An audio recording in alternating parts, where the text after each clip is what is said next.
بسم اللہ الرحمن الرحیم۔ اصحاب کہف کا واقعہ کوئی فرضی کہانی نہیں بلکہ یہ ان لوگوں کے لیے سچی اور واضح دلیل ہے جو مرنے کے بعد زندگی پر یقین نہیں رکھتے یا شکوک و شبہات میں رہتے ہیں۔ آج سے تقریباً 2000 سال پہلے ملک روم کے شہر افسوس میں ایک ظالم بادشاہ دقیانوس کی حکومت تھی۔ جو شخص بتوں کی پوجا نہ کرتا وہ اسے قتل کروا دیتا تھا۔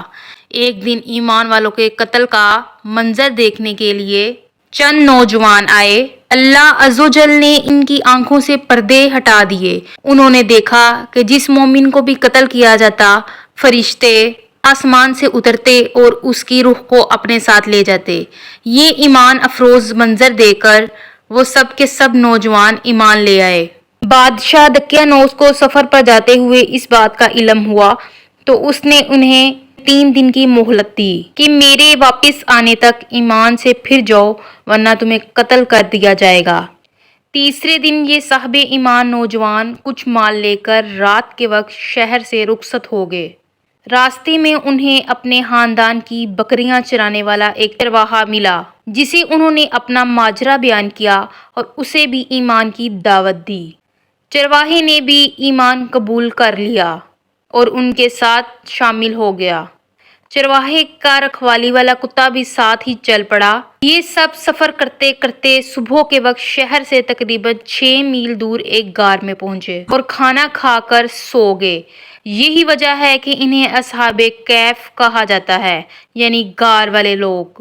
بادشاہ دقیانوس کو سفر سے واپسی اصحاب کہف کے غار میں پناہ لینے کا پتہ چلا تو اس نے غار کے منہ پر دیوار بنوا دی تاکہ وہ بھوک اور پیاس کی وجہ سے یہیں انتقال کر جائیں اور یہی غار ان کی قبریں بن جائیں۔ اس حکومتی ملازم کو یہ کام دیا گیا۔ اس نے اصحاب کہف کے نام، تعداد اور ان کا پورا واقعہ ایک عمدہ قسم کے سیسہ، ایک سیاہی مائل نیلے رنگ کی دھات جس سے بندوق کی گولیاں اور چھرے وغیرہ بنائے جاتے ہیں، سے بنی تختی پر لکھوایا اور اسے تانبے کے ایک صندوق میں بند کر کے دیوار کی بنیادوں میں رکھوا دیا۔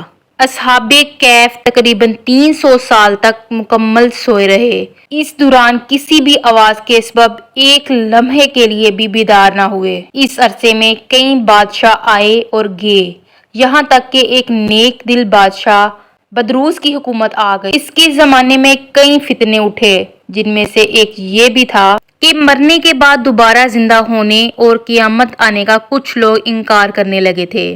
بدروس نے یہ حالت دیکھ کر بارگاہ الہی میں فریاد کی، یا اللہ عز و جل، کوئی ایسی نشانی ظاہر فرما جس سے لوگوں کو مرنے کے بعد دوبارہ زندہ ہونے اور قیامت آنے کا یقین ہو۔ اللہ عز و جل نے بادشاہ کی دعا یوں قبول فرمائی کہ ایک چرواہے نے اپنی بکریوں کے آرام کے لیے اس غار کا انتخاب کیا اور لوگوں کے ساتھ مل کر غار کے منہ پر بنی دیوار کو گرا دیا۔ دیوار گرتے ہی لوگوں پر ایسی ہیبت طاری ہوئی کہ سب وہاں سے بھاگ کھڑے ہوئے۔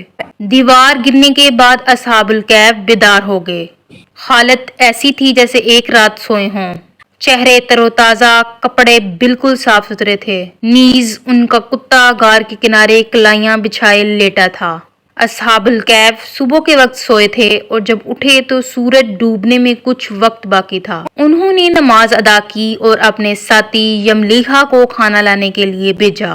یملیحا ایک تندور والے کی دکان پہ گیا اور کھانا خریدنے کے لیے دقیانوسی دور کا سکہ دیا۔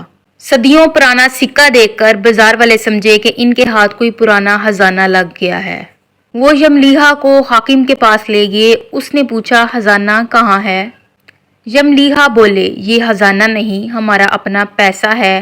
حاکم کہنے لگے، یہ کیسے ممکن ہے؟ یہ سکہ 300 سال پرانا ہے، ہم نے تو کبھی یہ سکہ نہیں دیکھا۔ یملیحا بولے، دقیانوس بادشاہ کا کیا حال ہے؟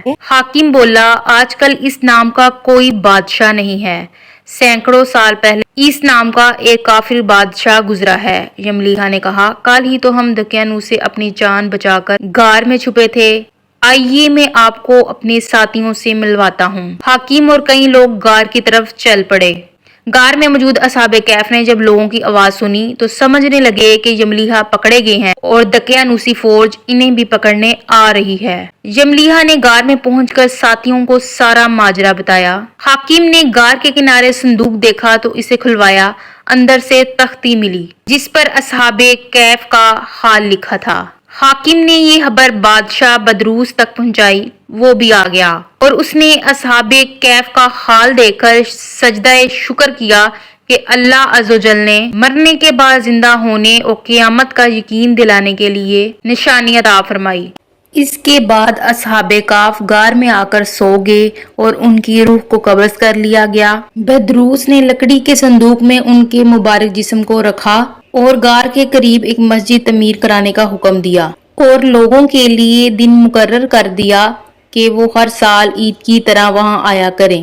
ایک قول کے مطابق اصحاب کہف کی تعداد 7 تھی، جن کے نام یہ ہیں: مکسلمینہ، یملیحہ، مرتونس، یونس، سارینونس، زونوانس، کشف تتنونس اور کتے کا نام قزمیر تھا۔ ویڈیو پسند آئی ہو تو لائک شیئر ضرور کریں اور اپنی رائے کا اظہار کمنٹ سیکشن میں ضرور کریں۔